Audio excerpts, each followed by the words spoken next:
خب سلام مجدد. قبل اینکه شروع کنیم من اولی معرفی کنم خودم و من رضا هستم. سافتور انجینیری فکر میکنم 6 سالی که کار کردم تو این زمینه و خیلی خوشحالم که اینجا هستی بابت مصاحبه. میتونی خودت معرفی کنی؟ ممنون. من سحر هستم و 3 ساله که به عنوان بک اند دیولپر توی یه شرکتی مشغولم. مرسی ازت. میتونی در خصوص تجربیات کاری که داشتی یکم بیشتر صحبت کنی که کجا کار کردی، چی کار انجام دادی و همین.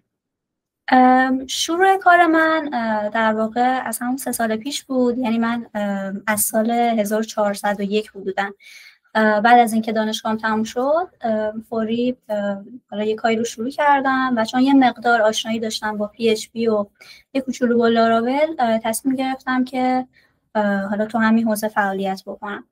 به عنوان بک اند دیولپر توی یه شرکتی استخدام شدم و همونجا شروع کردیم. البته اونجا سطحم جونیور بود، یه مقدار کار کردیم که حالا خودم برسونم به سطح مید لول. پروژه‌های مختلفی انجام دادیم و حالا کارهای چالشی جالبی هم داشتیم توی این مدت. یکم بیشتر در خصوص کاری که انجام دادی اونجا میتونی توضیح بدی که از نظر تکنیکالی چه کارهایی انجام دادی؟ دقیقاً بیشتر با چه تکنولوژی کار کردید؟ فارغ از اون فریم ورک و زبانی که اونجا بودی چه تکنولوژی‌ای بیشتر درگیر بودی؟ میتونی یکم در خصوص اینم توضیح بدی؟ حقیقتش حالا خیلی نمیخوام در رابطه با اینکه بیس کار شرکت چی بود توضیح بدم، چون حالا بیشتر تو حوزه پرداخت بود.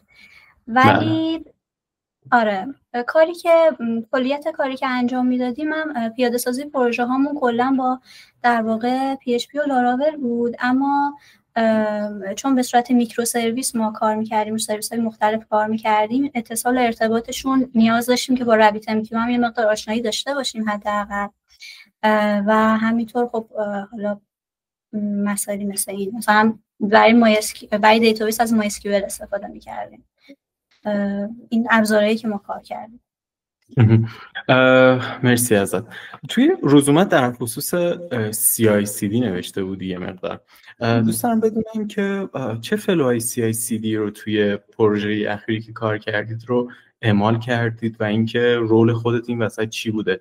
صرفا استفاده کردید از یک در واقع CI یک فلو برای CI و CD تون یا اینکه خودت هم توی توسعه اون درگیر بودی؟ واقعیتش اینه که من تو توسعهش درگیر نبودم، یعنی فقط استفاده کننده بودم به عنوان دیولپر و خب یه آشنایی هم در واقع کلی باش پیدا کرده بودم. فلوتون به چه شکل بوده؟ یعنی برای چه کارهایی از CI استفاده میکردی توی پروژهتون؟ ما خب ساختاری که داشتیم اینجوری بود که در واقع پروژه هامون رو روی گیت لب میذاشتیم و هر بخشی که پیاده میکردیم، هر قسمتی که پیاده میکردیم رو در واقع میومدیم با گیت پوش میکردیم داخل گیت لب و از اونجا این پروسه CI/CD شروع میشد. یه سری تست های اجرا میشدن تا اینکه در واقع عملیات دیپلوی اتفاق بیفته و روی سرور قرار بگیره.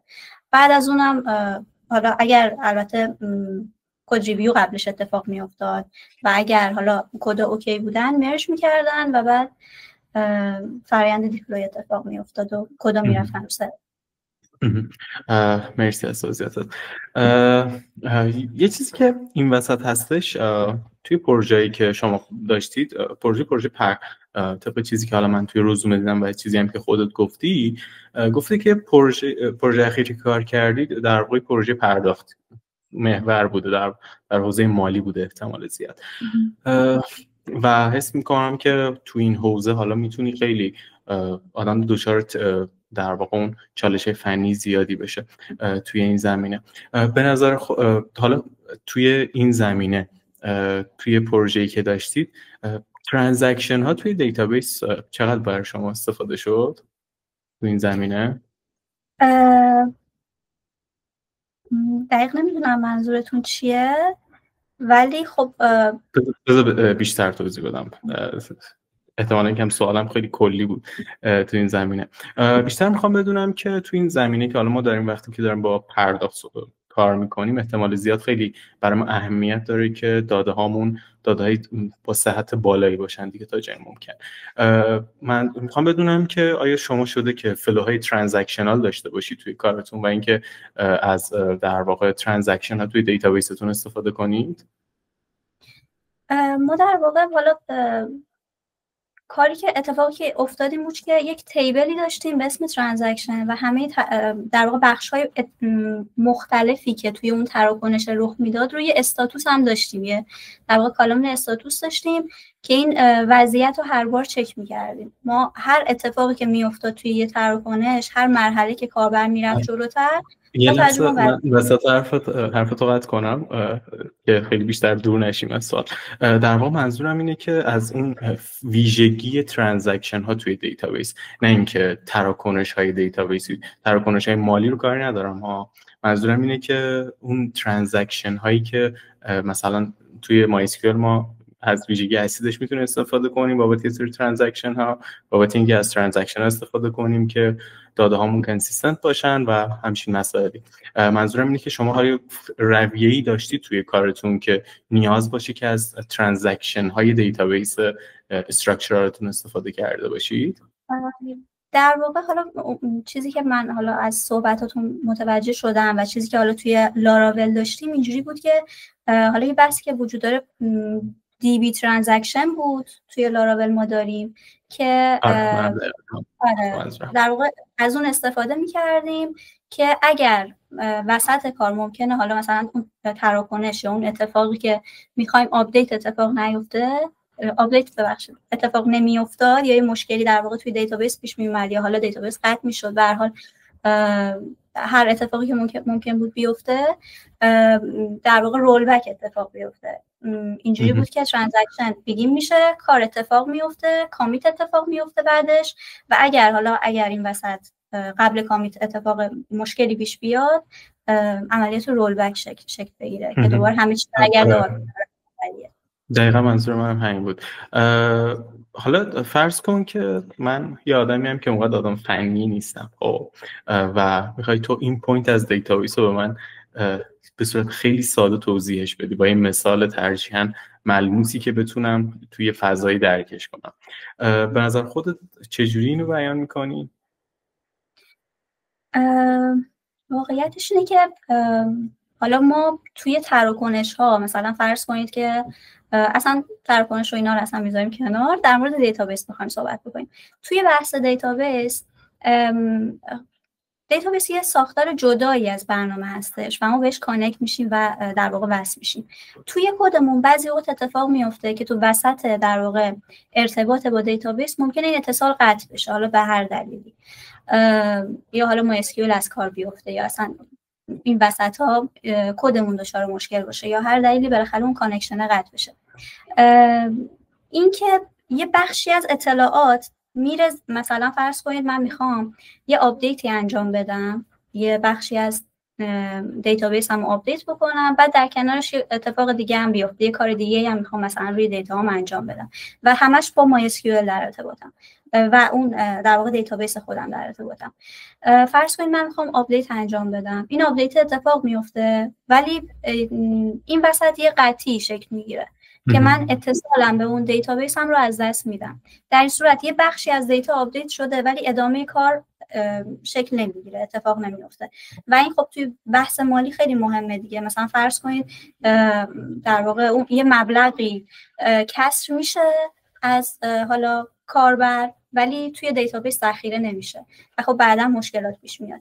اگر حالا این وسط مشکلی پیش بیاد ما باید دوباره اون همه اتفاقایی که افتاده رو دوباره برگردونیم به حالت اول. اگر توی دیتابیس اون مثلا یه چیزی ذخیره شده بعد یه خطایی پیش اومده باید دوباره رول بک اتفاق بیفته که دوباره اطلاعات برگرده به حالت اولیه و فقط به کاربر نشون بدیم که صرفا یه مشکلی پیش اومده. مرسی از توضیحت. دقیقاً همین منظورم بود. مرسی از اینکه توضیح دادی. خب من اونجایی که خیلی دیتابیس دوست دارم ترجیح میدم که فعلا از دیتابیس دور نشیم و توی همین حوزه سوال دیتابیسی بمونیم که جلوتر حالا از شر دیتابیس شاید راحت شدیم.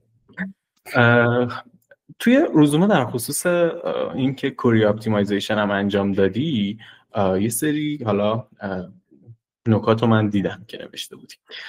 فرض کن که ما یه اپلیکیشن لاراولی داریم و این اپلیکیشن ما داره با یه پروژه مونولیتیکه که یه پروژه کوچولوی لاراولی که با دیتابیس در ارتباطه و کلا با یه دونه دیتابیس در ارتباطه و توی یکی از تیبل های این دیتابیس همون تیبل های تراکنش فرض کنیم تعداد مثلا 10 میلیون یا 20 میلیون ریکورد رو ما داریم اینجا و تعداد زیادیه نسبتا و ما میخوایم که در واقع یه سری عملیات خوندن نوشتن اینجا انجام بدیم و وقتی که ما میخوایم بر اساس درخواست کاربر فرض میکنیم که کاربر میخواد اطلاعات 200 تراکنش اخیرش رو بگیره و یهو حجم زیاد هر موقع که روز به روز که داره میگذره کاربر شکایتشون بالاتر میره که من دارم دیتا رو کمتر از همیشه میگیرم و ممکنه یه سری جا اصلا ما تایم اوت بدیم و همچین مسائلی.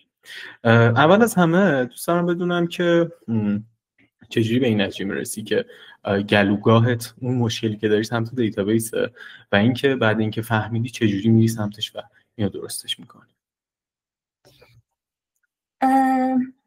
حالا یه مسئله که وجود داره اینه که من خودم در واقع امتحانش کردم، تست کردن زمان اجرای برنامه است.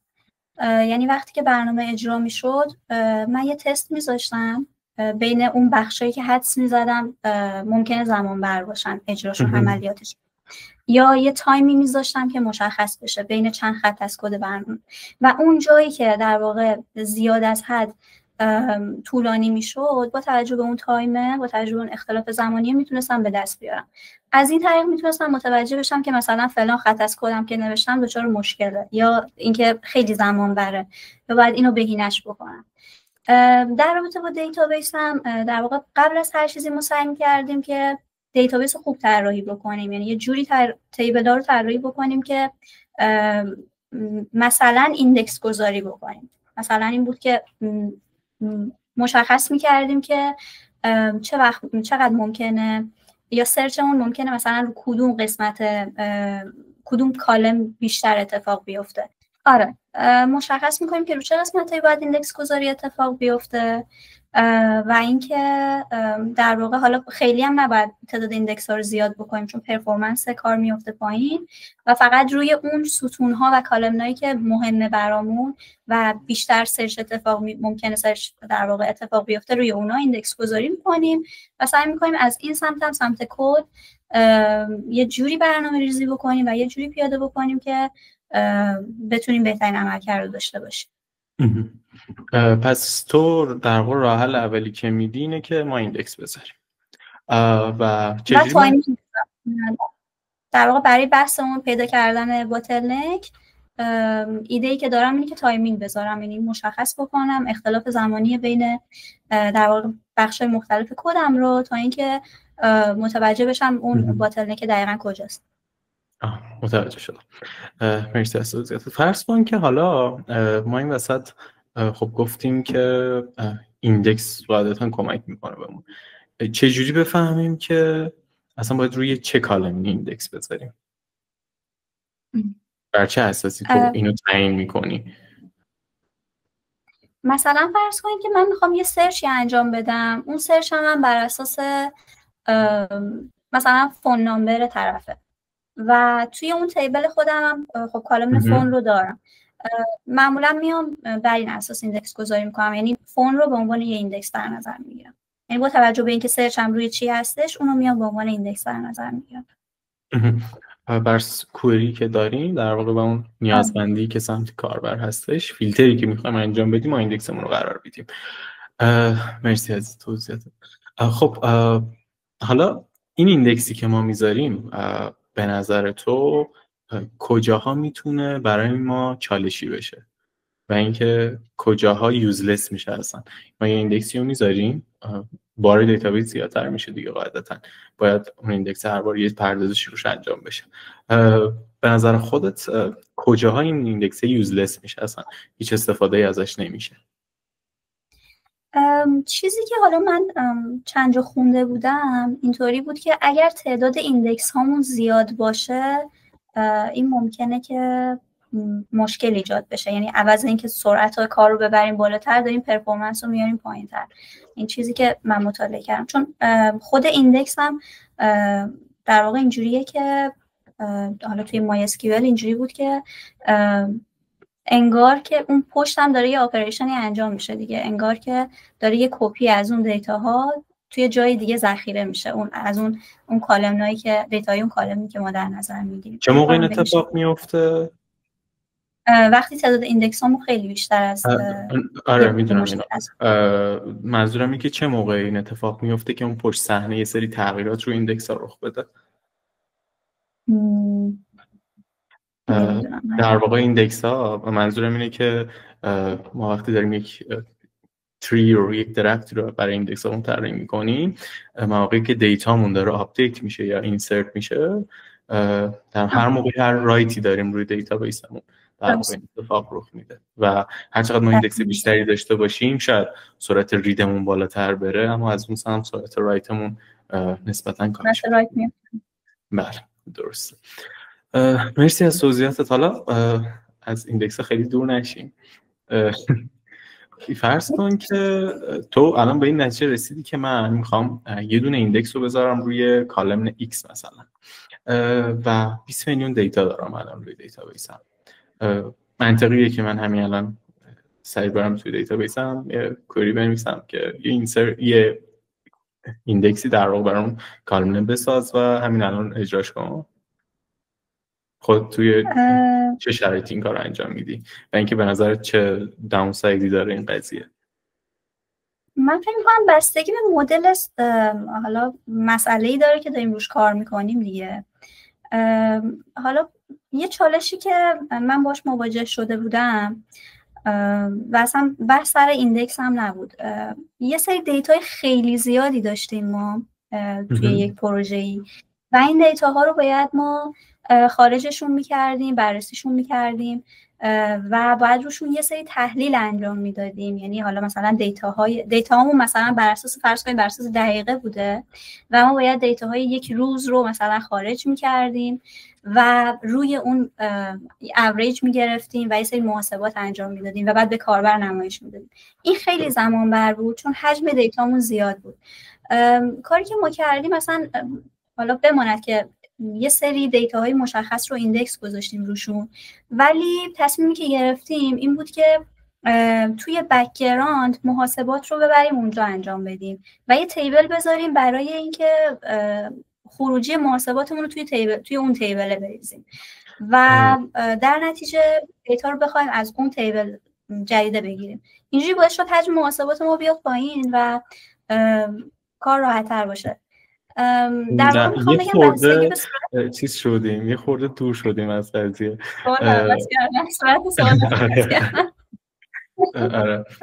این کلا منظورم اینه که فرض کن که توی سناریویی هستیم، کاربر داره دیتا میگیره و ما از اون ور میفهمیم که این کند بودنه از یک نبود ایندکسی این وسط. خب و ما میتونیم یه ایندکسی این وسط قرار بدیم روی یه دونه تیبل و یه کالمنی از یه دونه تیبل. خب حالا این وسط من اگه همون لحظه که کاربرا دارن داده رو آپدیت میکنن توی سیستم من، داده جدید وارد سیستم من میکنم، همون لحظه تلاش کنم که یک ایندکسی رو بذارم روی یک کالمنی، چه اتفاقی میفته؟ منظورم همین دیتابیس چه واکنشی ممکنه نشون بده نسبت به این قضیه؟ با این سناریو برخورد کردی اصلا تا حالا؟ نه تا بال باش برخورد نکردم، ولی حدس میزنم که شاید نمیدونم قطع بشه یه چیزی یا یه چیزی به هم بریزه ساختارش. در واقع به هم نمیریزه، ولی خب بستگی به انجین دیتابیس ما داره. توی یک سری از دیتابیس ها یه جور رفتار در واقع اتفاق میفته، توی یه سری از دیتابیس ها دیگه یه جور دیگه اونا ریاکشن نشون میدن نسبت به این قضیه. من خیلی بخوام خلاصه بگم اینجوریه که یه سری از انجین‌ها اینجوریان که وقتی که شما دارید یک ایندکسی رو قرار میدید اون باید بره از 20 میلیون دیتا یه تری رو استخراج کنه، یک درختی رو استخراج کنه و این ممکنه زمان بر باشه، ممکنه 1 دقیقه 2 دقیقه 10 دقیقه زمان ببره و کاربر هی تلاش کنه که داده جدید رو آپدیت کنه. خب اینا میان دیتابیس رو، اون تیبل رو یا اون کالم رو لاک میکنن و در واقع رایت ها رو بلاک میکنن روی اون قسمت و کاربر نمیتونه رایت رو انجام بده. یه سری دیتابیس های دیگه هستن که یه سری انجین های دیگه هستن که در واقع این وسط میان و این کار رو انجام نمیدن و تیکه تیکه این قضیه رو پیش میبرن. ایسینک این کار رو انجام میدن و باعث نمیشه که کاربر بلاک بشه اپریشنش. این اتفاق رخ میده و کلا سوال منم همین بود تو این قسمت. مرسی از توضیحات. اتفاق بدی نمیفته یعنی در ممکنه یه جا اتفاق بدی بیفته دیگه. اگه شما ممکن توی همون ترانزکشن هایی که شما میگی تراکنش های کاربر، اگه فرض کنید یه بانکی مثل بانک ملی که داره در ثانیه چندین میلیون تراکنش اگه ثبت بشه، اگه اون یه دقیقه تیبلش بلاک بشه ممکنه که چند 10 میلیون تراکنش به مشکل بخورن و باید فکر شده باشه قرار دادن هر ایندکس اینجا، نه اینکه یه دونه ایندکسی رو قرار بدن. مرسی ازت. فکر میکنم میتونیم از ایندکس کم کم خارج بشیم اگه موافق باشیم و بریم سراغ حالا یه سری سوالات دیگه. گفتی که با لاراول کار کردی و اینکه لاراول حالا شده که کنجکاو بشی و اینکه بخوای بری وارد دل کدای لاراول بشی و اینکه بدونی که یه سری قسمت‌ها چجوری کار میکنن، فارغ از اینکه خودت داری محصولی رو توسعه میدی، بری مثلا فکر کنی که آقا این دیتابیسی که اون پشت سره، نمیدونم ORMی که داره، اون الکوئنتی که اون پشت سرش هست، یا فسادهایی که داره، یا هر چیز دیگه چجوری کار میکنن. حالا اینجور کنجکاوی رو داشتی یا نه؟ این کنجکاوی رو داشتم حقیقتش و خب بیشتر این که اینجوری بود که حالا سعی کردم مشابه با، چون خیلی از این جور چیزا هم هست دیگه توی اینترنت، من پیدا می‌کردم که سعی می‌کردن که با همون PHP خام یه ساختاری مشابه با لاراول در بیارن و حالا من سعی می‌کردم اونا رو بخونم، کدای اونا رو بخونم آروم آروم که ببینم دقیقاً کلیات لاراول به چه شکله و داره چجوری کار می‌کنه.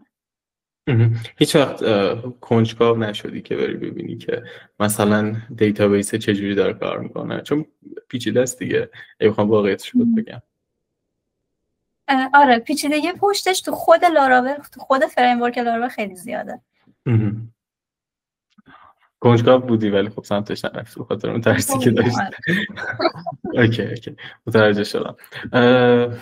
خب بریم سراغ این که توی پروژه خودت تا الان شده که از توی آخرین پروژت هستم بیا در نظر بگیریم، توی آخرین پروژت بیشترین دیزاین پترنایی که استفاده کردی چیا بوده؟ از ریپوزیتوری نه صرفا خودت نه، کلا توی اون پروژه چی استفاده شده بود اگه تیمی کار کردید و کجا به کارتون؟ از ریپوزیتوری پترن استفاده کردیم و حالا اسامی پترن هم دقیق یادم نمیاد. سینگلتون یه جا استفاده کردیم و فکر میکنم یه چند تا پترن دیگه هم بود ولی اسمشون در خاطرم نیست. میتونی کیسش رو بگی شاید بتونم کمک کنم. چون در واقع اون پترنی که ساختارش اینجوریه که مثلا فرض کنیم می‌خواستیم با ایف و ایف های خیلی زیاد رو تو درسویی که داشتیم مقابله بکنیم. این ساختاری که یه اینترفیس میذاریم و بعد چند نمونه کلاس پایین داریم که از اون اینترفیسه میان ارث بری میکنن و بعد حالا یه سری کلاس هم پایین داشتیم که میومدن ساختار اون کلاس های بالاتر رو پیاده سازی میکردن. احتمالاً استراتژی پترن رو توی این مایه ها بوده دیگه. آره میکنم استراتژی بوده. متوجه شدم. ریپوزیتوری چرا؟ سینگلتون چرا؟ اگه خودت وارد دیتیلشون شدی. درست. سینگلتون برای اینکه میخواستیم یه آبجکت فقط داشته باشیم صرفاً تو ساختار پروژمون، توی اون در واقع بحثی که بود و خب ما از اون استفاده کردیم، از سینگلتون استفاده کردیم که فقط یه آبجکت ساخته بشه. برای در واقع ریپوزیتوری هم بیشتر دوست داشتیم که به اون کدمون ساختار بدیم و کد رو تمیزتر پیاده سازی بکنیم.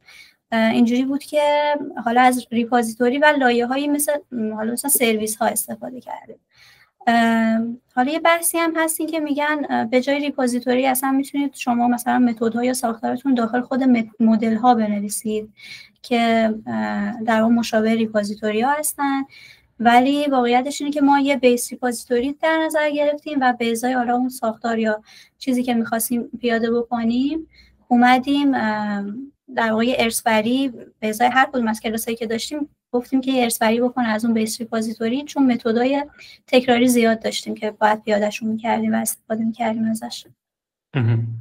مرسی از توضیحاتت. خب اینم از این. در خصوص لاراول هم حالا یکی دو تا سوال داشتم. در مورد یونیت تست ها هم اشاره کردید که یونیت تست نوشتید، کاورجتون بالا رفته و همچین مواردی. کجاها یونیت تست نوشتید؟ اصلا چرا تست نوشتید؟ چرا وقتتون رو گذاشتید پای تست نوشتن؟ از چه فلوی برای تستاتون استفاده کردین که در خصوص اینم میتونید توضیح بدید بهم؟ بله، یه قسمت‌های هسته‌ای و بیس بودن که خب بیس کلا پروژه رو تشکیل میدادن. ما سعی کردیم که برای اون قسمت‌ها تست بنویسیم چون واقعا عملکرد اون قسمت‌ها برامون مهم بود. حالا علاوه بر اینکه فیچر تست نوشتیم برای اونها یه سری API بودن که ما سعی کردیم که حتی براشون لود تست هم بنویسیم به صورت خیلی ساده. این بود که میخواستیم تست بکنیم که دقیقاً اون API ها ریسپانس تایمشون چقدره و اینکه حالا چقدر ما ارورهای با کدهای مختلف میگیریم سر اون قضیه و سر این قضیه چک بکنیم که در واقع کجای کدمون مشکل داره و چجوری میتونیم سریعترش بکنیم یا سرعتش رو بهتر بکنیم. تفاوت یونیت تست و فیچر تستی که گفتی رو میتونیم هم توضیح بدی که توی چی بود؟ یونیت تست یه سری تستای خیلی خیلی کوچیکه، فکر میکنم حالا اگه خاطرم باشه، که در واقع برای هر بخش خیلی کوچیک از حالا یک فرض کنید یه API خیلی بزرگ داریم و یونیت تست اینجوریه که میایم بخش به بخشش رو تست میکنیم و برای هر قسمت‌های کوچیک‌ترش تست رو می‌نویسیم. ولی فیچر تست اینجوریه که ما میایم کل در واقع اون فیچر رو تست میکنیم، کل اون مثلا متدی که اون کنترلر داره و داره چک میکنن، کل APIش رو چک میکنیم. اوکی، مرسی ازت. پس اینجوری میشه که فیچر تست ها در واقع خیلی بلک باکس تر دارن به قضیه نگاه میکنن، ولی از اون سمت برای یونیت تست این اتفاق نمیفته دیگه، خیلی وارد جزئیات میشن. درسته؟ درست. و اینکه حالا این یونیت تست هایی که نوشتی شما کاورجتون رو با چی اندازه گیری میکردید؟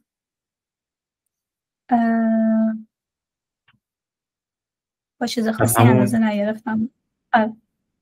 چون توی روزومه در خصوص کاورج فکر کنم نوشته بودی که تست کاورجتون رو به یه درصدی رسوندی، خاطر همون سوال شد برام.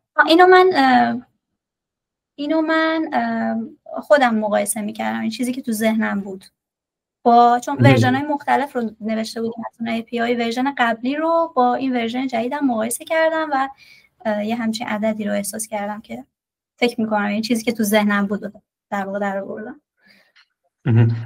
آره درست. حالا در کل ابزارهایی که داریم استفاده میکنیم توی همین لاراول هم فکر میکنم داره از هم اون در واقع سرویس های پست استفاده میکنه توی لاراول ورژن جدید، هم از اون لایبرری قدیمی که از اول PHP داشت برای تست نوشتن. جفت اینها حالا تست کاورج رو به ما نشون میدن اگه بخوایم به صورت دقیق متریکش رو در بیاریم، ببینیم کدوم کلاس همون کاورجشون چقدر، با اینها میتونیم از اون استفاده کنیم. با این سری حالا روش‌های خاص و این سری کانفیگوریشنایی که داریم میتونیم یه کاورجی در بیاریم ازش که حدودی هم هست نسبتا و قاعدتاً هیچ وقت هم نباید اون کاورجی که بهمون میده اطمینان کنیم. ممکنه ما کاورج 100 بگیریم ولی باز هم همچنان یه جاهایی از کدمون ایراد داشته باشه. مرسی از توضیحاتت بابت قسمت تست ها.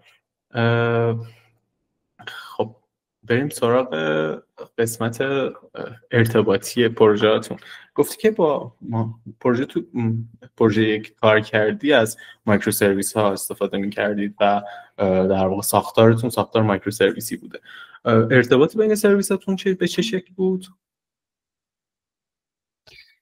ما از RabbitMQ استفاده می کردیم برای اتصال و خب حالا ساختاری که پیاده شده بود اینجوری بود که حالت RPC بود. یعنی ما دو مدل داشتیم. یعنی اینجوری بود که یه جا احتیاج داشتیم که داده ها رو خیلی سریع دریافت بکنیم. یعنی یه سرویس خیلی سریع بعد از اینکه فرض کنید آپدیتش رو انجام میده بخواد یه اطلاعی بده به سرویس دوم و اون سرویس دوم اطلاعات رو مثلا یه جا ذخیره بکنه. یه جا دیگه نیاز داشتیم مثلا دیتای لاگمون رو به یه سرویس دیگه بفرستیم که اون سرویس حالا بتونه روش عملیاتی انجام بده. اون پایینیه چون خیلی حالا زمان بر نبود از ساختار ساده تر در واقع RabbitMQ توی داکیومنتش فکر کنم نوشته استفاده می‌کردیم و اون ساختاری که خیلی سریع نیاز داشتیم که دیتا رو رد و بدل بکنیم از فکر می‌کنم RPC استفاده می‌کردیم اگر اشتباه نکنم اسمشو. و خب حالا ساختار پیاده سازیشون هم که در واقع پیاده سازیشو با لاراول و PHP انجام دادیم و خب یه پکیجی که وجود داره فکر میکنم PHP QPC RPC یه همچین چیزی بود اسمش یادم نمیاد که ما از اون پکیج استفاده میکردیم برای اتصال. من بیشتر خواستم همون نحوه اتصالتونه که گفتی از RabbitMQ استفاده کردی. در واقع یه جورایی ایونت بروکرتون بود اون وسط و یه ایونت میفرستاد به سرویس های دیگه، سرویس A به سرویس B و اون هم حالا کارشو پیش میرفته بر اساس حالا نوع کار یا ایونت بود یا مسیج دیگه، یا باید انجامش میداد همون لحظه و یه جوابی برای شما برمیگردون یا اینکه نه یه کاری بهش محول میکردید که حالا این بعد انجامش میداد دیگه. جواب دادنش خیلی اهمیتی نداشت در اون لحظه. درست میگم؟ یه همچین فلوی رو شما اصلا دنبال کردید. بله و البته اسم پکیج رو یادم اومد PHP AMQP بود. مرسی ازت. حالا این خیلی اهمیت نداره، من خودم خیلی اسم پکیج رو یادم نیست. کلا خواستم اون ساختار کلی که داشتی دنبال میکردید رو بدونم. مرسی از توضیحاتت، جوابمو گرفتم. خب موافقی یه دونه در خصوص الگوریتم هم پیش بریم، چون که اسم میکنم یه خوردم آدم آکادمیکی بودی یه تایمایی شاید بشه چیزش کرد یه سوال پرسید تو این زمینه.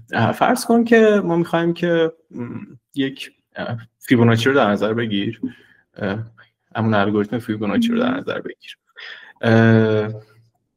به نظر خودت با توجه به اون شکل و شمایلی که داره بهتره که ما در واقع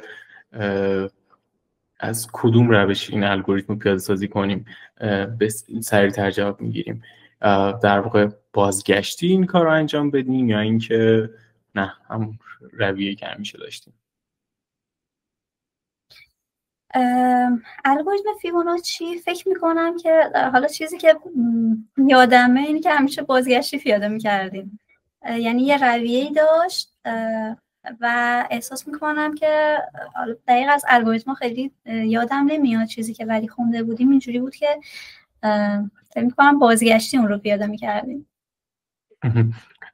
اگه بخوایم بازگشتی پیاده سازی کنیم در واقع نسبت به حالت عادی منظورم اینه که قاعدتاً یه لوپی اونجا اون وسط داشته باشیم و به صورت بازگشتی نباشه. به نظر خودت کدوم سریع‌تر به نتیجه میرسه احتمالاً و کامپلکسیتیش کمتره؟ فکر میکنم حالت بازگشتی، چون اون حالت حالا چیزی که خاطرم هست اینه که لوپ داشت و فکر میکنم که پیچیدگیش میشد، خاطرم نیست یعنی باید محاسبه کنم، ولی پیچیدگیش بیشتر از پیچیدگی حالت بازگشتی میشد. مرسی ازت. در واقع این وسط من یه چیزی بگم، بازگشتی اگه پیاده‌سازیش کنیم کامپلکس تایمش بیشتر از حالتی که ایتریتیو باشه و حلقه بزنیم. این خیلی عجیبه، شکل و شمایلش خیلی به بازگشتی میخوره، ولی اگه بازگشتی پیاده‌سازیش کنیم خیلی تایم بیشتری میبره. پس همیشه نباشه گول ظاهر مسائل رو خورد. اون حالت بازگشت چون توی 1 ساعت پیاده سازی میشه. آره دقیقاً، چون همه حس میکنن که بازگشتی ساده تره، حس میکنن که سریعتر به جواب میرسه، ولی اینجوری نیست و پیچیدگیش بیشتره. در واقع مموری خیلی این وسط بیشتر باید درگیر اون استک و هیپ و اینجور مسائل میشیم توی این قضیه بازگشتی و سر همون هم از نظر یه سری مسائلی که سر ریسورس ها داریم بیشتر منو به مصرف میکنه، همین که پروسش هم خیلی طولانی تر میشه این قضیه. مرسی از جوابی که دادی. همین، من سوالم همینجا تموم میشه. خیلی مصاحبه طولانی نبود، فقط این که اگه خودت سوالی چیزی داری خوشحال میشم، اگر هم نه که میتونیم مصاحبه رو تموم کنیم و بریم سراغ فیدبک دادن و اینجور مسائلی. اگه لکم صحبتی نداریم وسط. من سوالی ندارم، اگه سوالی هست ولی در خدمتم. مرسی ازت. خیلی ممنون از شما. مرسی. خواهش میکنم. فکر کنم میتونیم بریم سراغ پایان. اگه نکته دیگه نیست، من چون داشتم کلشو گوش میدادم میتونم فیدبک بدم. ببین، یه بذار اول رزومه چک کنم. رزومه خوب نوشتی، رزومه تمیزیه نسبت به بقیه رزومه‌ای که من دیدم. میتونی سوالی که مثلا رفتی دانشگاه این داستانا رو هم بزنی، ولی جنرالی اوکیه. ولی خب میتونی یه سری خطا رو کم بکنی، یعنی مثلا میتونی relevant readings رو برداری، میتونی language رو برداری و میتونی بیشتر توضیح بدی راجع به کارهایی که تو شرکت‌ها کردی. ولی رزومت خوبه. در مورد مصاحبه و اینکه چجوری پیش بردیش، من خیلی کامنت دارم. یکی این که رضا خیلی سوالاشو دایرکت نپرسید، یعنی مثلا به جای اینکه بگه که مثلا چه میدونم اسید چیه، داشت در مورد یوز کیس ها حرف میزد، اینجوری که در مورد ترانزکشن ها چی میدونی، کجا به دردت خورده، چه چالش‌هایی داشتی، خیلی داشت کلی حرف میزد. خب و خیلی تم مصاحبه اینجوری بود. یه کاری که تو میتونی بکنی به عنوان کسی که داره مصاحبه میکنه، وظیفت اینه که مسائل رو باز بکنی، یعنی شفاف سازی بکنی، مصاحبه کننده رو به چالش بکشی. اگه یه جای من متوجه نمیشی که منظورش کانسپت A یا کانسپت B، میتونی یکم از A بگی، یکم از B بگی و بگی منظورت اینه یا چیز دیگه من مد نظرته. تقریبا طول مصاحبه تو سوال نپرسید، فقط رضا سوال میپرسید، در صورتی که یه سری جا سوالا واقعا منم متوجه نمیشدم الان منظور چیه و تو میتونستی باز بکنی منظور رو براش. اگه بخوام از اولش بگم، من این وسطی کامنتی بدم همین. آره. وسط حرف هم دیگه بپریم کاملا اوکیه. اینو مصاحبه اولم گفتیم. آره دقیقاً من همین هدفم از خیلی از سوالا همین جوری بود. دوست داشتم که یه سوال کلی رو بپرس، یه چیزی رو بندازم وسط حتی ببینم که چقدر تلاش میکنی که شفافش کنی به سمت خودت، چون که و چقدر بلند فکر میکنی راجع به این سری مسائل. مثلا من در مورد اون اسیده که گفتم همینجوری چیزی انداختم وسط، خواستم ببینم که طرز تفکرت چیه، چی میخوای دقیقاً هدف اون چیزی که پس ذهن منو هست تو در بیاری یا نه، یا صرفا میخوای جواب بدی و رد چی، یا اینکه کلا خیلی از سوالات هم اینجوری بود، یعنی هدف اینجوری بود که یه چیزی رو میذاشتم اون وسط و خودم می‌نشستم گوشه ببینم که چیکارش می‌کنی و میتونستی خیلی بیشتر سوال از من بپرسی ولی بیشتر جواب میدادی تا اینکه سوال بپرسی. هر جایی هر چقدر دوست داشتی باید سوال بپرسی که کاملا شفاف کنی برای خودت این قضیه رو، و من کاملا اوکی بودم که جواب بدم. اگه بخوام از اول و از اون لحظه، یعنی مطالب از شروع مصاحبه بگم، در مورد اینکه می‌خواستی خودتو معرفی کنی، خیلی یه خطی خودتو معرفی کردی، میگی کی قبلا کجا کار کردی، یا حالا اگه می‌خوای اسم کمپانی رو مثلا تو این اینترویو نگی، میتونی بگی که تو چه صنایعی کار کردی، مثلا تو فینتک کار کردی، جایی که کار کردی که مردم درگیر مسائل مالی ان. پوزیشن چی بوده؟ یه جایی هم دیگه خیلی داشتی در مورد این صحبت می‌کردی که آره جونیور بودم، موقع مثلا خیلی نمی‌دونستم داریم چی کار می‌کنیم، تجربه اولم بود، نیازی نیست خیلی وارد مسائل بشی، میتونی بگی اولین کارم بود یا اولین تجربه کاری بود. خیلی رو نقطه ضعفات فوکس نکن تو مصاحبه اصلا. میگی که از چه ابزاری استفاده کردی، تو هر پوزیشنی بودی، حالا تو هر شرکتی بودی، یا تک استکشون چی بوده، میتونی سریع مثلا اشاره کنی که چه چالشایی داشتید و میتونی روی سری چیزا شو آف کنی، میتونی پوز بدی و تو این کارو نکردی. تو مثلا یه شرکتی کار کردی که پیمنت کار می‌کنه، تو میتونستی بگی من فینتک کار کردم درگیر پیمنت بودم، این روی میتونستی بیشتر مانور بدی، میتونستی مانور بدی که میکرو سرویس بوده. مثلا تجربه کار کردن با سیستما ایونت دریون رو دارم، مثلا توی مموری کار کردم و هیچ کدوم اینا رو اشاره نکردی. خب اینا چیزایی که میتونی وقتی مصاحبه رو با شروع میکنی آلردی یه دیدی به طرف بدی که از اینا از من سوال بپرس. این مسئله خیلی مهمه. هیچ کیو پیدا نمیکنی که همه چیزا کامل بدونه. تو باید مصاحبه رو دست بگیری و تو رزومه هر کسی هم پیدا کنی چند تا کلمه میبینی که روش چند تاش مسلط تر دیگه. مثلا اگه تو مثال دارم میزنم، اگه رو مبحث دیتابیس مسلط تری باید مصاحبه رو سمت دیتابیس ببری. اگه رو دیتابیس بیشتر مسلط نیستی بهتره مثلا سعی کنی مصاحبه رو دست بگیری و ببری اون سمتی که خودت مسلط تری.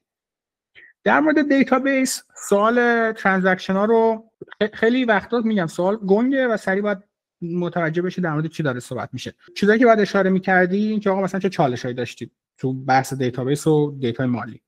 بعد مثلا اشاره می‌کردی که اسید چیه، ترانزکشنال دیتابیس چیه، اینکه یه ترانزکشن چجوری کار میکنه، در مورد ریس کاندیشن و اینکه مثلا آن فیلیر چی کار می‌کردید میتونستی حرف بزنی، میتونستی در مورد ریت فنومنا حرف بزنی و این چیزایی که الان دارم به عنوان فیدبک دارم بهت میدم یه سری کیورد تو ذهنت باشه که بعداً بری راجبش بخونی.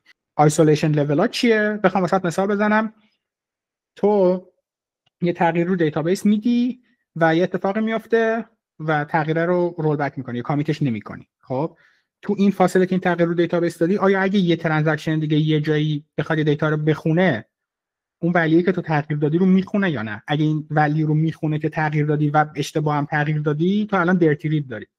و راجع به اینا میگن رید فنومنا. چند تا دیگه، یه نان ریپیتابل رید اگه اشتباه نکنم، درتی رید، فانتوم رید و اینا چیزایی که میتونی تو مصاحبه شراف کنی. یعنی وقتی طرف شروع میکنه راجع به ترانزکشن حرف زدن، تو جلو آره میگی که اینو داریم اونو داریم، آیسولیشن لول ها رو داریم، این آیسولیشن لول جلوی اون رید فنومنا رو میگیره و همینجوری بری جلو.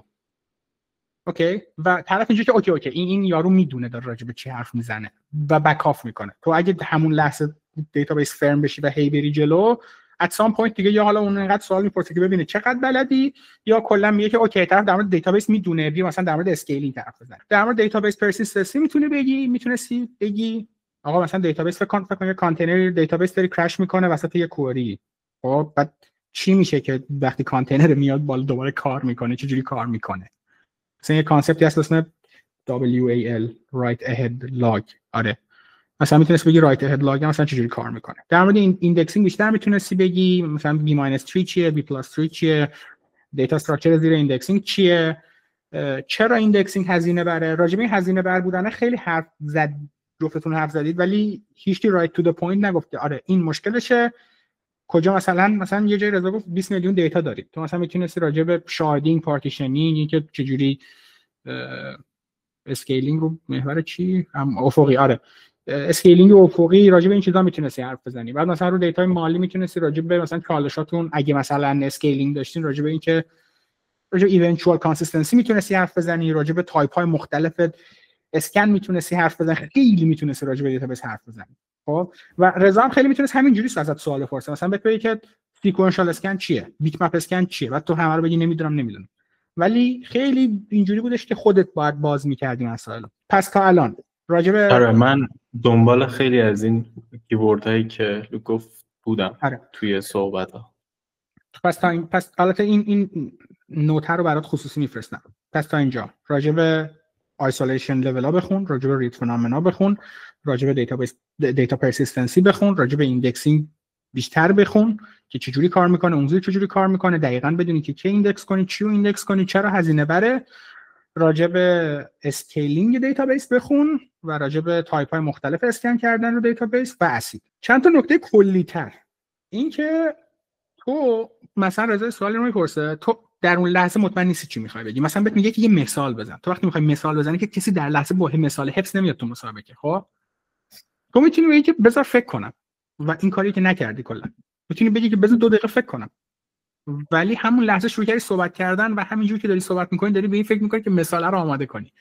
مثلا انگلیسی هست گپ فیلر دارن، یه سری کلمات استفاده میکنن تا کلمه بعدی یادشون بیاد. مجبور نبودی این کارو بکنی، یعنی میتونستی بگی که بذار 2 دقیقه فکر کنم. این یه نکته.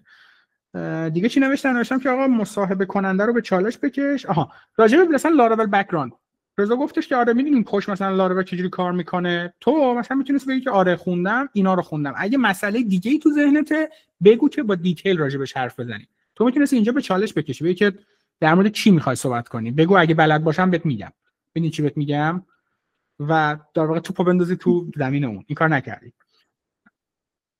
یه جایی در مورد اداپتر پترن می‌خواستید حرف بزنید فکر کنم. اینجا مثلا میتونستی آره توضیح بدی که مثلا اینکه پرداخت چجوری انجام میشه یه فلو کلیه، ولی اینکه حالا با نمیدونم استرایپ پرداخت میشه، با پیپل پرداخت میشه، بانک صادرات، بانک ملیه و چجوری به اینا کانکت میشیم جزئیات متفاوت خودشو داره. مثلا ما از این پترن استفاده کردیم. حالا مثال اگه استفاده کردیم. نکته بعدی این که بکاپ یور نامبرز. اگه عدد میذاری تو رزومت بتونی اینو بکاپ کنی. یعنی رندوم اصلا این کار نکن. یعنی اگه مثلا گفتی که من 23% فلان چیزو بردم بالا، قشنگ باید بگی که آره این کوئری رو زدیم، دیتا اینجوری آماده شده، چارتش اینه، تو دیتا داگ فلان مثلا چون فلان کوئری دیتا داگو داریم، از ماه فلان تا فلانش رو مقایسه کردیم، دیتا اینجوری به دست اومده. خیلی مهمه. یعنی اصلا رندوم دیتا ندید. اینو تو اون جلسه اول رزومم فکر کنم گفتم، روش اشاره کردم. در مورد رابیت MQ هم باز دوباره میتونستیم خیلی حرف بزنیم که البته رضا این کارو نکرد. یعنی میتونست مستقیم ازت بپرسه، تو هم میتونستی خودت اشاره بکنی، نه اون مستقیم پرسید نه تو اشاره کردی. رابیت MQ چیه؟ چه چالشی با رابیت MQ دارید؟ چه جوری این سرویسایی که داشتید مثلا مثال اصلا یه ایونتی رو وقتی میفرستی به رابیت MQ چطوری کار میکنه؟ چی میشه؟ یه ایونتی تو یه کیو چی میشه که اون ایونت تو کیو پاک میشه؟ خب مثلا یه سوالی که میتونست ازت بپرسه اینه که رابیت MQ ویزیبیلیتی تایم اوت داره یا نداره؟ اگه نداره چجوری این مسیج رو تو کیو پاک میشه؟ که البته خب الان طوری که گفتم مشخصه نداره.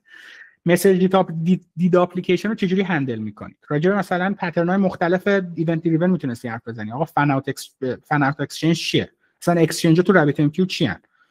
اکونک مسیج تو رابیت ام کیو چیه؟ چطوری کار میکنه؟ چالشاش چیه؟ کجاها کم میاره؟ در مورد الگوریتما داشتید حرف میزدید. الگوریتما چی بود سوال؟ آره فیبوناچی بود. این نیازی نیست اینو بدونی. یعنی اوکیه من توی مسابقه مثلا اینکه مثلا یه چیز سوال خاصی رو از حفظ ندونی کاملا اوکیه، چون اینا واقعا چیزایی که دانشجوها میرن حفظ میکنن، تو لید کد یاد میگیرن، سریع میان جواب میدن. ولی حالا چون بحثش پیش اومد، بروت فورسش که با ریکرسیو خودت گفتی، بازگشتی ریکرسیو، حالت اپتیمایزش مموایزیشنه. بعد توضیح بدی که چی رو مموایز میکنی و چرا مموایزیشنه. چرا؟ چون وقتی داری فیبوناچی حساب میکنی، مثلا وقتی فیبوناچی 4 رو حساب میکنی، بعدش میخوای فیبوناچی مثلا چونم یه عدد بعدش رو حساب کنی، جواب 4 رو آلردی داری، پس اینو باید توی جای ذخیره کنی جواب 4 رو، بعد ببینی جواب 4 رو قبلا داری یا نه. اگه داری دیگه نری دوباره حسابش بکنی، مموایز میکنی در واقع. و یه چیز آخرم اینجا دارم. آره یه نوت آخرم نوشتم که چجوری فرار بکنی از سوالی که نمیدونی، که یادم نیست چی می‌خواستم بگم. آره ولی یه روش فرارم تو ذهنم بود که الان نیست. همین دیگه. سوالی دارید؟ اون روش فرار اینه که اون جایی که مثلا من داشتم میپرسیدم که در مورد مثلا ترانزکشن حرف بزن، داشتم میپیچوندم که ببینم چی میگی خود در مورد ترانزکشن، فوکس میکردی رو اون قسمتی که خودت بیشتر روش کار کردی.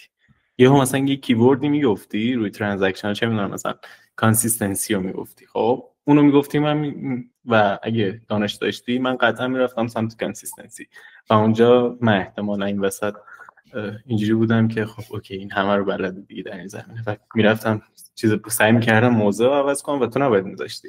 این احتمالا اینی که از تریک هایی که میتونی اون از اون گوشه رینگه در بیای این قضیه. آره چیز بکن، مصاحبه رو چی میگن اصطلاحاً، اون چون یه بازه خیلی بزرگی سوال میتونه بیاد سمتت، ببرش اون سمتی که تو میتونی جواب بدی. یعنی اگه مثال دارم میزنم، اگه تو دیتابیس ها خیلی خوب راجع به ایندکسینگ میدونی، همون اول یه جوری بحث ایندکسینگ رو باز کن، چون اگه بحث ایندکسینگ رو باز کنی سوال بعدی قطعا از ایندکسینگه.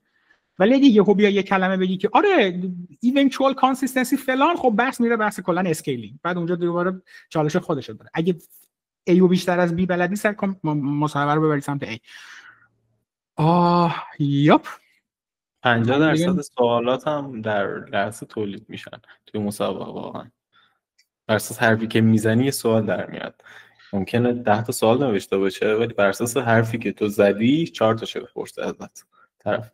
من خیلی از چیزایی که گفتم و یادداشت نکرده بودم از قبل، بر اساس حرفایی که زدیم یهو اومد.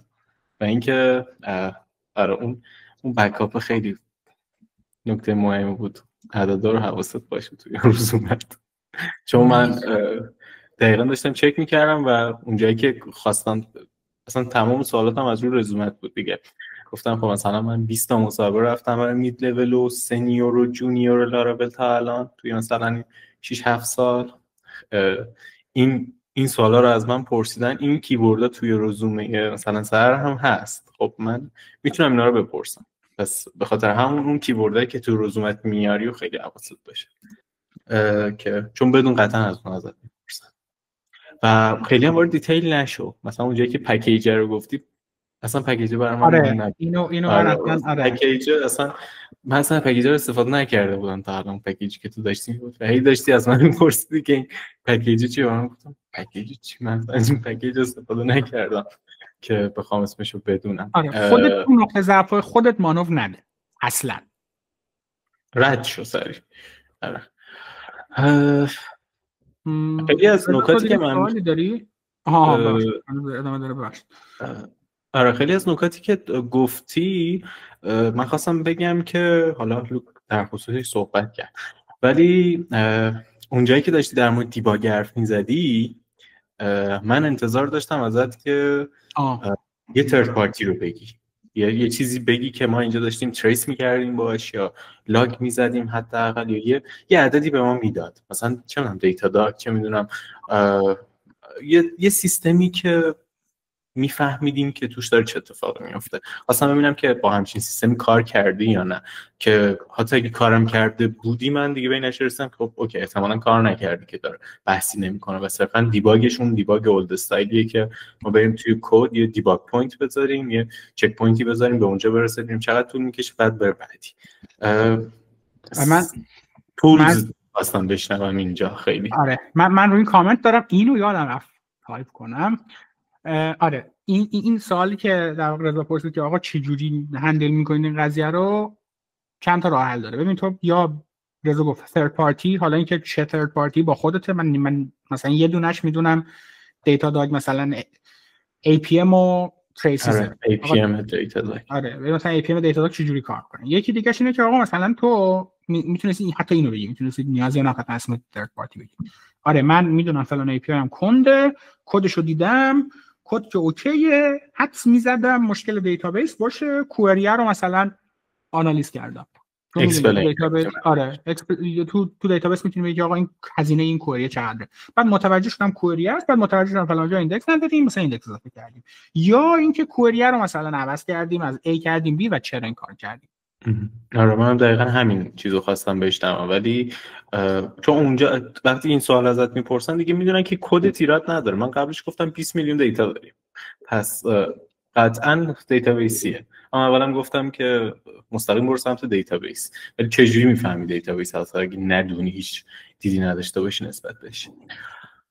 در مورد ایندکس ها خیلی تو رزومت صحبت کرده بودی، ولی من هی انتظار داشتم که دیتیل بیشتر بدی ولی نگفتی. مثلا انتظار داشتم همونجوری که گفت در خصوص بیتری حرف بزنی که خودم گفتم بعدش، در خصوص اون کاستش روی رایت حرف بزنی که نگفتی. چون سوالم همش همون بود، گفتم که چه ساید افکتی داره، داون سایدش چیه اونجا اگه ایندکس رو زیاد کنیم و اینها. اون کاستش روی رایت میشد که اشاره نکردی بهش، ولی یه نکته مثبتی که بود خودتو نباختی وسط سوالا. یعنی اگه سوالی نمیدونستی همچنان توی چهرت مشخص نبود که نمیدونی، کاور میکردی این قضیه رو، ولی خیلی سریع جواب میدادی. یکم آره یه خورده آره بین حرفتون اصلا سوالایی که یه سری از سوالایی که میپرسیدین برای من آشنا بود ولی نمیدونستم چجوری بیان کنم. احساس میکردم که آره انگار که اون آمادگیه رو نداشتم، یا یکم سوالایی که میپرسیدین یه جوری بود که انگار که یه دفعه سوال اومده سمت من رو از قبل، چون آمادگی نداشتم نمیدونستم چه جوابی بدم. برای بعضیاشون اینجوری بودم بیشتر. آره دیگه هم اصلا باید اون اینتراکشن رو هی داشته باشی با طرف. خیلی سوالا کلیر نمیشد برات دیگه. من به قول تو کمجی من یه چی میگفتم وسط میموند.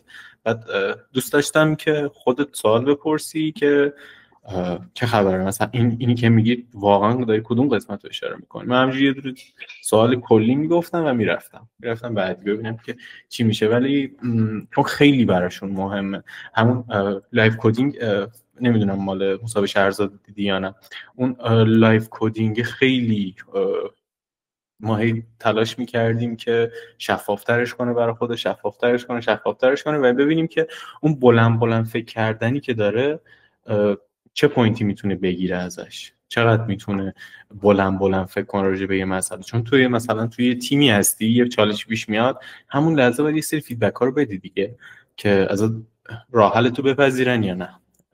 خاطر همین هر چقدر ایده میاد توی ذهنت تو سعی کن بیانش کنی، چون ایده غلطی نیست، صرفا ممکنه که جواب اون طرف نباشه. یه جا مثلا داشتی ایده دور میدادی نسبت به جواب، من خودم متوقفت کردم، گفتم نه این نیست، برگرد روی همین. اینجور اگه پیش بری احتمال اینکه جواب اشتباه بدی یا اینکه پوینت منفی پیش اون طرف بگیری خیلی سریع جلوش گرفته میشه و میشه سراغ چیز درست. پس بلند فکر بکن و هر چقدر میخوای سوال بپرس توی هر مسابقه‌ای که رفتی. اوکی، واقعا این قضیه کاملا اوکیه. در مورد دیزاین پترن هم خیلی انتظار داشتم خیلی بیشتر توضیح بدی، رد شدی. ریپوزیتوری دور بود از اون چیزی که باید، یعنی ریپوزیتوری پترن این نبود که من انتظارشو داشتم. مثلا فارغ از مدل و اینجور چیزاست، من خودم یعنی میخواستم که شروع کنم کلکل سر ریپوزیتوری پترن، که اصلا ریپوزیتوری پترن چیه تو لاراول وقتی که تو مثلا الوکوئنتو داری. ولی دیدم که گفتم که شاید مثلا از اون سرویس ها اینا استفاده کردید، یه چیزی رو زدن اون وسط از قبل، یه ابسترکشنی زدن، یه اسم ریپوزیتوری رو روش گذاشتن، صرفا این ریپوزیتوری واقعی نبوده احتمال زیاد. در مورد تستا خوب بود، من قسمت تستا رو اوکی بودم، فقط اون عدده میگم، عدده خوب بود کاورج. و اینکه آره دیگه هیچی نگو ذهنی، درصد ذهنی، حتی اگه ذهنی هم بود نگو ذهنی، یه چیزی بگو، مثلا بگو بقیه گفتن این عدده، یه چیزی بگو که اصلا اسم ذهنی رو نیار سر آمار، چون خیلی گیر میدن سر این قضیه. و همین این فیدبک های منه. ولی از نظر ارتباط گرفتن خوب بود، یعنی اینجوری بود که من حس فضای سنگینی رو نداشتم تو مسابقه، به عنوان مسابقه کننده میتونستم سوال بپرسم، فیدبکم رو در لحظه میگرفتم. بعد بگم که روی خوش توی مسابقه خیلی مهمه، این یه پوینت مثبت بود. من خودم همیشه سعی میکنم که هر چقدر مسابقه رو اصلا یه مسابقه عجیب غریبی برم که بدونم که حتی ممکنه ریجکت بشم، بازم با روی خوش میرم که شاید یه فرجی شم. و واقعا هم خیلی وقت تاثیر داره روی رفتاری که میشه، روی سوالایی که پرسیده میشه و اینها. یه نکته هم که بود سر چیز آخر، همیشه سوال داشته باشه از مسابقه کننده، دوست داره که سوال بشنوه و یه چیز جواب بده. حالا اینجا ماک اینترویو اهمیتی نداره، پوزیشن مشخص نیست، معلوم نیست من دارم برای چه شرکتی مصاحبه میگیرم دیگه، اسنپ هم دیجیکالا اصلا معلوم نیست، چی نیست. اگه اینجوری باشه تو احتمالاً دوست داری بیشتر در مورد تیم دیجیکالا بدونی، بیشتر دوست داری در مورد نمیدونم اچ آرشون بدونی، بیشتر دوست داری در مورد فلوکارشون بدونی. همچین چیزایی رو اگه توی مسابقه واقعی بود حتما بپرس. یعنی اگه تهش گفت سوالی نداری مثلا بگو تیمتون داره چه جوری کار میکنه، چه ابزارهایی دارید، اون قطعا خیلی دوست داره این قضیه رو و خودتو یه جوری پشن نشون بده نسبت به اینکه اون ابزارا رو دوست داری. مثلا اگه سوال پرسید چه ابزاری رو دارن، اگه گفت مثلا داریم از چه میدونم رابیت‌ام استفاده نمی‌کنیم، داریم مثلا از اون ور از کافکا استفاده می‌کنیم، حالا این دو تا رو نباید کنار هم قرار بدیم، ولی خب تو یه جوری خودتو پشن نشون بده در مورد کافکا که مثلا دوست داری بری یاد بگیری چیه، یا مثلا بگی که من توی پروژه اینو داشتم، همچین چیزایی که اون ارتباط تهش قطع نشه و بفهمی که آدم مشتاقی هستی نسبت به یاد گرفتن. همین. بعد این توی روزمرگو دیزاینینگ دیتا اینتنسیو اپلیکیشن رو گذاشتی، اون خیلی در مورد ایندکس حرف زده بود. جلو دستم دیگه. من این کتاب رو در حال پشت سرم در حال یادگیری بودم، یعنی 3 فصلش رو خونده بودم و خب حالا جایی بهم گفته بودن که اگر مثلا کتابایی که داری میخونی رو یادداشت کنی جالبه برای بعضی از حالا مصاحبه ها. این بود که آره یه سری آره خوب بود. بچه یکم داریم اوورتایم میریم. من اگه کسی نکته خیلی جدی نداره این ویدیو تیپ رو تیپ که نه آره این ویدیو رو استاپ میکنم و یه کوچولو دیگه با هم ادامه میدیم و خداحافظ.